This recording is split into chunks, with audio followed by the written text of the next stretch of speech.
I must confess, I'm not a huge fan of cliches, but when you use the word a great leveler, the sport seems to throw it up from time to time. Guess what? We've had all around the world. Australia have found out that test hundreds are something you can actually make, and they've picked up 2 daddy hundreds. The West Indies are back to the West Indies of old, rolling over a good test match side like England to go up 2-0 in the test match series. And India, somehow, the superpower that they are, have conspired to lose, not just the men, the women as well in the A team, but here on Cricbuzz Live, it's business as usual, and a couple of gentlemen looking businesslike, as they always do, to try and make sense of what's happening in this topsy-turvy world of cricket. Good morning, gentlemen. Good morning. Good morning. I mean, I don't know which one to start with. We're not going to... I want to start with blue and red. I want to start with blue and red. That screen is burning today with blue and red, but you did very well because you combined it with the colors on the card that you're holding. That's red and blue too. There you go. Yep, that's talking about being business-like. You've got to get the brand colours in there. But yep, the brand of cricket that we've seen played around the world. I mean, we knew when India were playing in England that the top order is just a means of getting 6, 7, 8 into play. So someone's got to go out. England's top 4 didn't score runs then; they're not scoring runs now. But I mean, it's a peculiar selection. They play Sam Curran at 9, and he just bowls a little bit of medium pace. But still, to lose like that in 3 days, 2 successive tests in 3 days, is incredible. Yes, and coming back to here after, as Rohit Sharma said, he was very candid, very honest. You don't often hear a captain using a word like humiliating, but that's exactly what it was, and he called it like it was. It's important to accept what's going right and what's going wrong, what we as a team did good, what we the areas we can work on. That's when you progress, and I think that's something which you've seen with this team over the last couple of years. They've been trying things, that they've been thinking out of the box, we've always been talking about, there have been changes, there've been different kind of roles given, experimentation, but that's something which has been done with some kind of purpose. So I think even in this series, if you look at it, there's been a conscious effort made in terms of batting first, and purely to understand that, okay, if we are batting first, if the conditions are trying, how are we going to go about it? So in that process, there will be mistakes, there will be errors, but there will be learnings as well, and how quickly you learn from those is going to define how quickly you're going to adapt to the similar kind of situation when you face, and if that situation is in World Cup, all that matters. That they'll be better prepared, I think, when the trying conditions, if at all, in one of the matches in World Cup they will be faced with. I think they'll have a thing or two to look back and work from there. Yeah, not just Rohit Sharma, Virat Kohli mentioned it as well early on in the series, batting first, testing the lineup. When you don't have a target to chase, what kind of a total are you going to put on the board? And India have decided to bat first. They've also decided to make 3 changes. One of them, of course, with MS Dhoni being fit, means he comes in for Dinesh Karthik. Mohammad Shami, he is not part of that T20I squad, so he gets his last game on the tour, one more chance to show just how much of cement he's now put in terms of that World Cup squad. And the one surprise, perhaps, we were expecting Jadeja to be in the squad instead if they decided to rest Kuldeep Yadav, but it's Vijay Shankar. Now that perhaps is a surprise, gentlemen? Yeah, I'm just looking down that side. So Vijay Shankar plays all his life as a batsman who can bowl a little bit. Even List A cricket, he doesn't bowl 10 overs for Tamil Nadu. And he comes to India and he bats what, number 8? And they're playing 4 seamers in today because obviously they think something. So poor Vijay Shankar is having to play a different role for India. So I'd be keen to see how he looks at his role. Clearly, India want to look at Shubman Gill again, because I don't think they want anyone else to bat at 3. Because I thought this was an opportunity to see if Raidu could bat at 3. But I think from what we saw of Shubman Gill, he needed another game. So poor Dinesh Karthik has now hit his quota of 2 games on the trot or whatever. So he is not allowed to play more than a certain number of games on the trot. But this doesn't bode well for Karthik's World Cup chances that they're letting him out here. Yep. Also, when we talk about, we've had a lot of discussions about the balance of the squads going ahead to the World Cup, and that crucial 7, 8, 9, or 7 and 8, if you're talking about that, what they can contribute. And here again, with Vijay Shankar being in there, it could have been Jadeja as well. Yeah. That discussion comes up again with Hardik Pandya back in the squad. Absolutely. Whenever we talk about 7, 8, 9, it also has to be with the quality option available. Sometimes teams do get caught up with the thought process that they need someone who can bat and compromise on the other skill set. That's something which one must avoid. When you have the quality, then it makes it even more easier for any team to achieve that balance. And today, the inclusion of Vijay Shankar also suggests that there is a bit for the seamers there in that wicket. I'm sure in the practices and in the assessment of the pitch also, team management must have felt. Otherwise, you would have seen a likewise replacement in terms of spin all-rounder coming in rather than just going for seamer. And that's perhaps the one thing that's been missing in India's lineup. The moment Hardik Pandya was not part of this side, you looked around at other teams around the world with the Thisara Pereiras, even a Glenn Maxwell. You're looking for a proper seam bowling all-rounder to win you a game in Wellington, right? The problem is he's sitting in the studio. We'll get that. I remember that. Well, on India's side, he's sitting on the studio, and on New Zealand's side, he's sitting in the dugout because if you remember in the World Cup in 2015, Tim Southee, even if you don't call him a seam bowling all-rounder, he can bat. He can bat, and he really destroyed England on that particular day. But let's talk about this 7-8 slot and look at some of the giants who, since 2017, since January 2017, who have made this position their own. And in case you're wondering what Basra is, it's batting average and strike rate. Yes, be careful when Harbhajan's no reference to anyone we know. But yeah, Thisara Pereira, the first name. Harbhajan, look at it. Mera to sabse acha hai Basra. No, Harbhajan will say Basra is very important. Correct. And in fact, there was a time when he could have probably fitted in there, given that his But the thing to look there is the strike rate. When you're batting number 7 on a good batting surface, Thisara 124. He's actually had a very good 2017. But 118, Moin Ali, Hardik 116, Chris Wokes 105. And it tells you why maybe Mitch Santner there, 21 games, but maybe Grandholm will have a better strike rate. If you're coming in at 7, you need to score at that strike rate. It's also telling me that each of these is a good T20 player. He's coming back and they're bringing T20 into the game here. Exactly, and I think that last column, the balls per 6 that we're having a look at, maybe not always a factor you talk about in 50-over cricket, but certainly as an impact player, you need somebody to come and hit those big runs at the end. And that's what that statistic is telling you. Boundary, yeah. Everyone actually approaches the game in that fashion. You need wickets in hand. Why do you say you need wickets in hand? So that you can have that much liberty at the back end of the innings to go after bowling and try and get those sixes, because they really change and have a very direct impact on what kind of total a team is going to make and whether you're going to go above par on that particular day or no. Also, it tells me number 7 can get that strike rate if number 1 to 6 have batted well. And so 7's role is to come and finish the game now. If 1 to 6 haven't played well, then you won't see those kind of strike rates for number 7. And I wonder if with Santner that's the case, that his strike rate is lower than 100 because maybe the top 6 haven't consistently scored runs for New Zealand.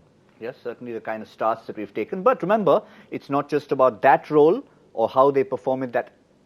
The other role that they need to perform is with the ball. Since we're calling them batting all-rounders, how often have these particular men performed in terms of bowling 10 overs? We talked about Hardik Pandya's numbers. How does it stack up against the likes of Thisara Pereira, Chris Wokes and Mitch Santner? Let's have a look at these numbers. We've put that together for you as well.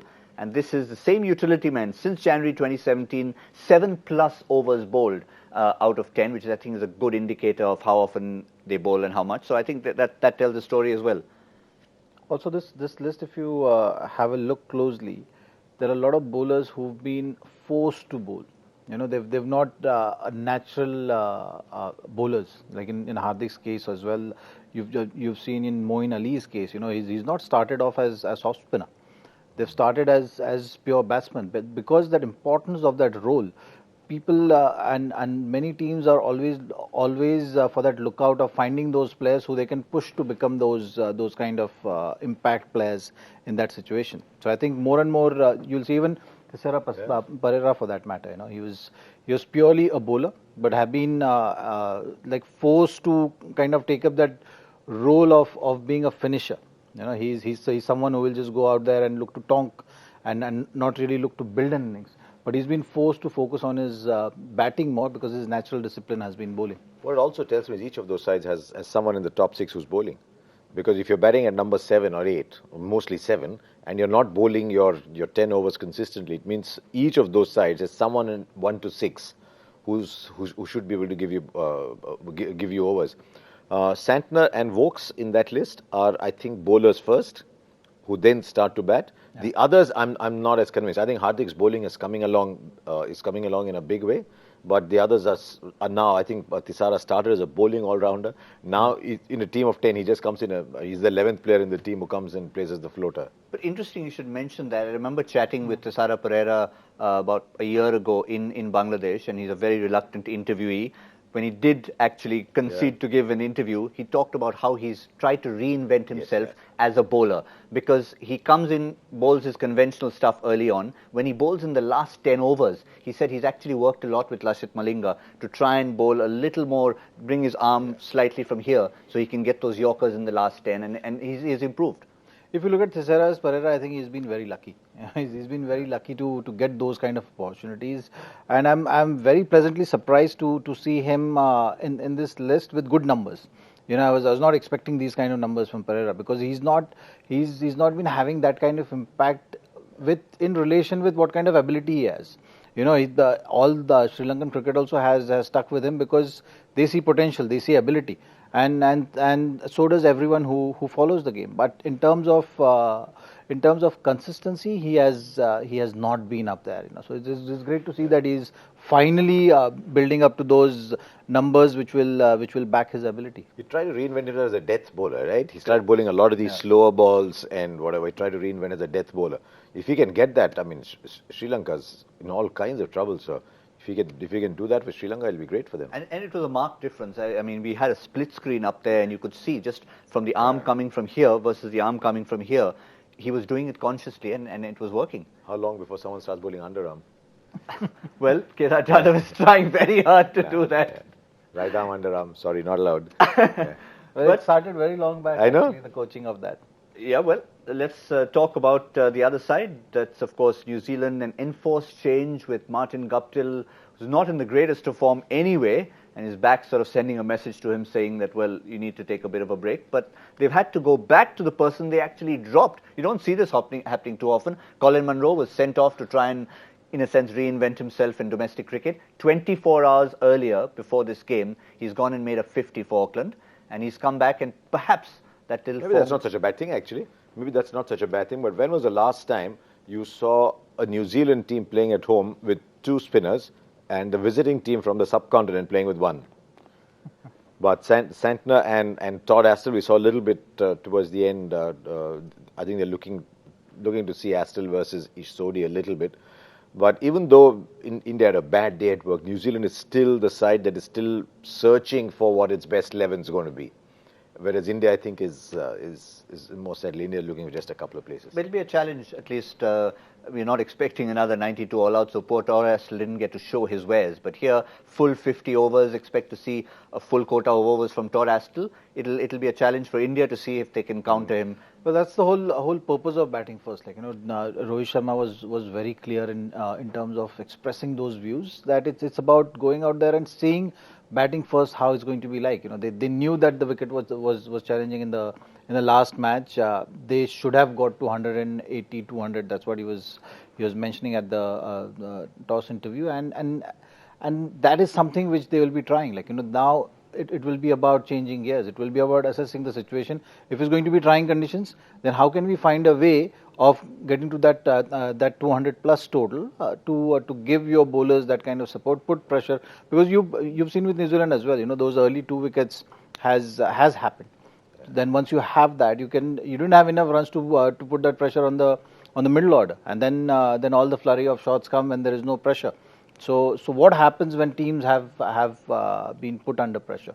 There are low scoring matches also which have seen results in favor of team who has looked like struggling right throughout the game, but understood the conditions and made the most of it. Even defending 92, India picked up 2 in the first. That's the point he's making. That India didn't bat well. India just had a day when nobody turned up to bat. But even though the series was decided 3-0, it just tells you how context is important. Because there's a World Cup coming, there's still something to play for in the two remaining games. And that's why I'm still looking forward to this game. Because there's still, I'm very keen to see how Shubman Gill plays. I hope the conditions are a little better for the young kid. He looked all right when he was batting. Because I just wonder if KL Rahul's spot is still open, and if Shubman scores runs today, whether he's in there. So there's still quite a bit to play for. And that's what's important in the build-up to a World Cup here. And when we talk about a build-up to a World Cup here, by definition, it means there are several other teams. Of course, we've been a little biased, talking a little bit more about India, but we are not going to avoid all the other squads. And today we start the first of our squads outside India and New Zealand in our hashtag My World Cup Squad Build-Up. And as far as this studio is concerned, we'll go in batting order, shall we? I'm sure Zach doesn't mind batting slightly lower down the order. What number are you batting? What is your number? I'm out of the 11 at the moment. See, sometimes you have an average and you have no average. So I have like no average. So I'm floater. I can bat anywhere. Right. At the moment, you're opening the batting. So up you go. With Pakistan in focus today. Okay. Hashtag My World Cup Squad. Harsha's Pakistan squad. And here we go. The best thing that's happened to Pakistan is they've got an opening combination. In limited overs cricket, I'm still not sure that's the right combination in Test cricket. But in a World Cup here, at least they've got an opening combination. So Imamul Haq and Fakhar Zaman.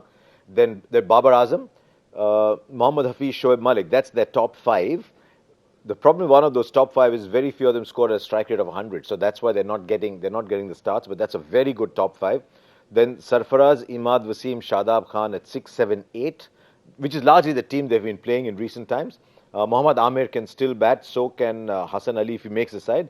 But Mohammad Amir, Shaheen Afridi, Usman Khan, Usman Shinwari, that's your main side. Now I'm looking for backups. I'm looking for a seam bowling backup like Hardik Pandya in case you want to play 4 seamers. So Fahim Ashraf makes that side. A backup seamer. I didn't think I'd call Hassan Ali a backup seamer a few months ago. Yeah. But then there's Hassan Ali. And I was stuck with 2 batsmen. I'm not sure. Haris Sohail is not playing. I don't know how fit he is. But if he's fit, then he provides those few overs of spin too. Yeah. But it's largely a question of how fit he is. And then I didn't know who the backup opener was. So I took some help from friends to ask who the backup opener would be. And that was Shan Masood. And Ramiz suggested that maybe it was Shan Masood. So I WhatsApped Ramiz and I said, Ramiz bhai, aap bataएं. So he said, Shan Masood. So he also suggested in the middle order, he suggested Talat, Hussain Talat? Hussain Talat. And Asif Ali, I think they've seen enough now that I don't think they want to go back to Asif Ali. But that team, if they bat well, I'll tell you what, you look at that team and say, oops, there's a dark horse there for the World Cup. If the conditions are good for bowling, then that team is going to trouble a lot of sides. Their wicketkeeper bats, the spinner bats, both spinners bats. So the balance of the team is very good. Just the top 5 need to score enough runs consistently. Yeah, Hussain Talat is part of the squad right now. Shan Masood, the last time I saw him perform, he was actually picking up a wicket of the last ball of the day. So he tends to come in and contribute. Okay. Yes. Bit, yeah. Okay. Zaheer, they would want to strengthen their batting for sure, and that's something which has been the trend with Pakistan team. You've seen over the years that if they've scored close to that pass score, they've made the match out of it. Yeah. So that's something which is going to be no exception for this World Cup as well. You'll see a similar kind of trend. Their bowling is looking stronger than their batting even now. Even though Imamul Haq and Fakhar Zaman has been providing that kind of a platform. Babar Azam has always looked good, but they've gone back to Hafiz. They've gone back to Hafiz after Asia Cup because you've seen what happened in the Asia Cup as well. Their batting was not living up to the expectations. So they need that kind of senior advice, also someone balancing those middle overs, balancing the team as well on the field. I just kept one wicket-keeper option there, as backup, because English conditions, you always feel that a wicket-keeper backup is important. Yes. So Rizwan has walked in the side. I feel that because of the question marks on batting and the uncertainty in terms of achieving that consistency in setting up those scores, Haris Sohail might not be a bad option because he's a solid middle order who can bowl a bit as well, because if you look at that middle order, if you're going to rest Hafiz, and Hafiz can act as an opener as well if need be. As a third, okay. So you got him as your third opener. Option. So He's kind of a utility player in this setup with covering most of the bases, like right from his experience to his bowling to his batting and flexibility in providing that option in terms of batting order. Bowlers pick themselves up. You're right about Fahim Ashraf. He's going to be that all-rounder, that bowling all-rounder, which can change the balance depending on the situation. But Imad Wasim and Shadab is someone who they've been looking to play consistently. Imad Wasim has been contributing with the bat as well at that number 7 spot. So 7-8 will be taken care by Imad and Shadab. Hassan Ali probably will get a go ahead because he's been bowling in that middle over, so his form is going to be very crucial.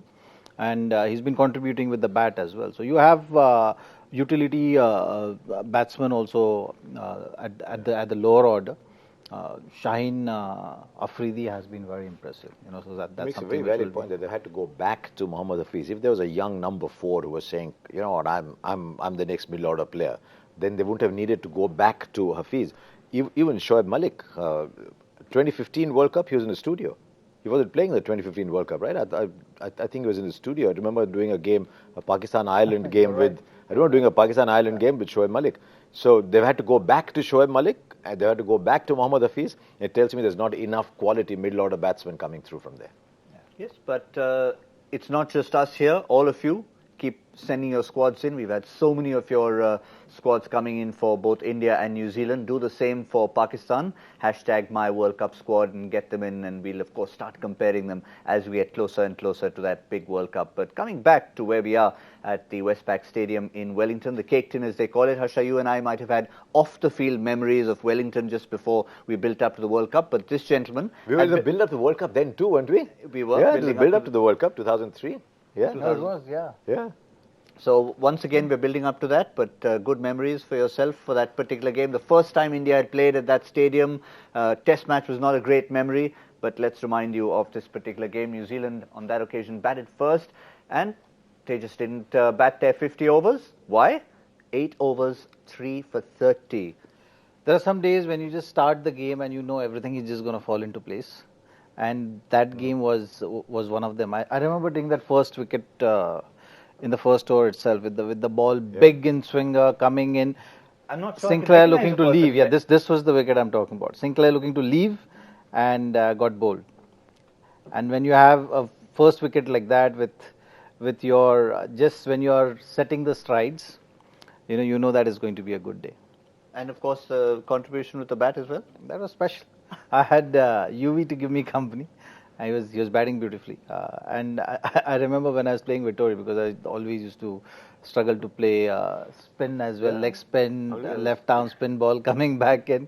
So I was forcing him to take more strike, and invariably whatever I played, I was telling him, okay, I'm just going to defend.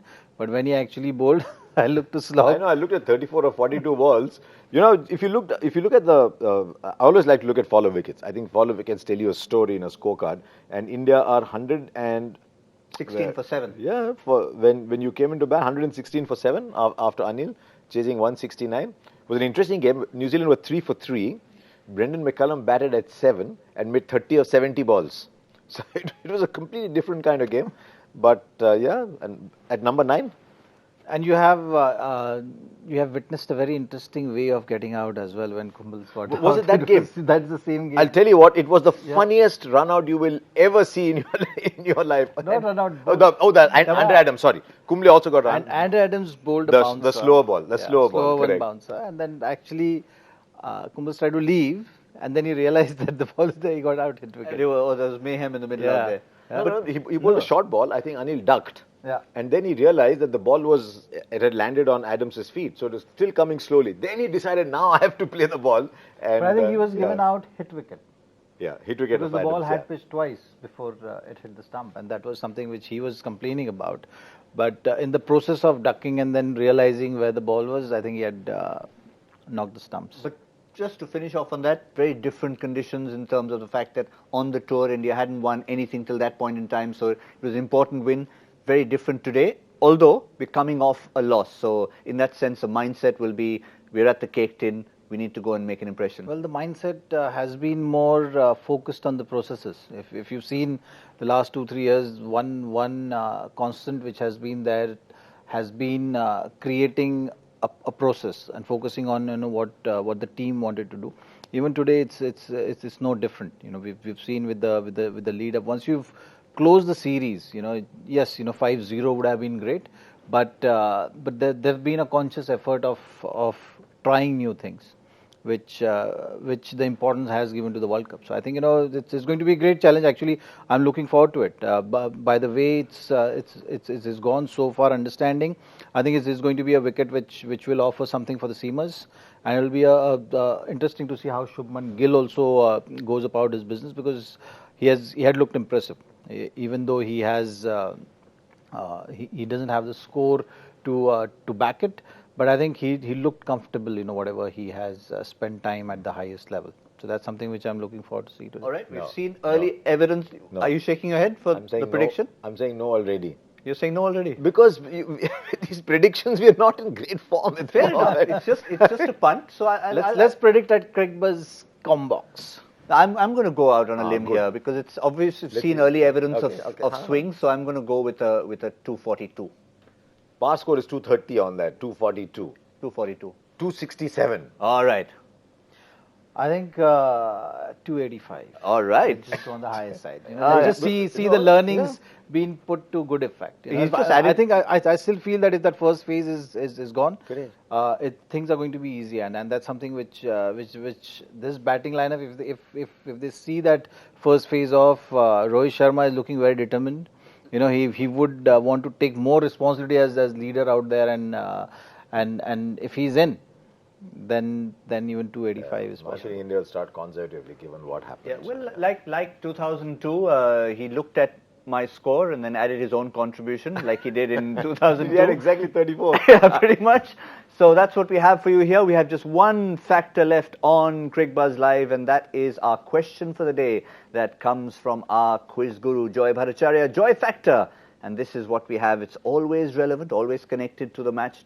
And the Wellington connection, which former New Zealand and Wellington stalwart shared a nickname with a Utah Jazz basketball player. He loves his basketball, does Joy Bhattacharya, because when the match was on the line, they always delivered. Now that's probably the little hint in there, even if you're not a huge basketball fan. So try and work your way from the nickname to the Utah Jazz and come back to someone in the New Zealand cricket team. So why are you telling all these people how to go about it? Are you afraid that people won't get it?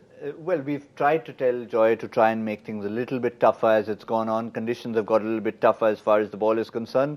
But we still expect a lot of you out there who are sports fans, come what may. Football, cricket, basketball, volleyball as well. You need to keep volleyball in mind. That's why Joy's not here, because Joy's doing his volleyball. Yeah, exactly.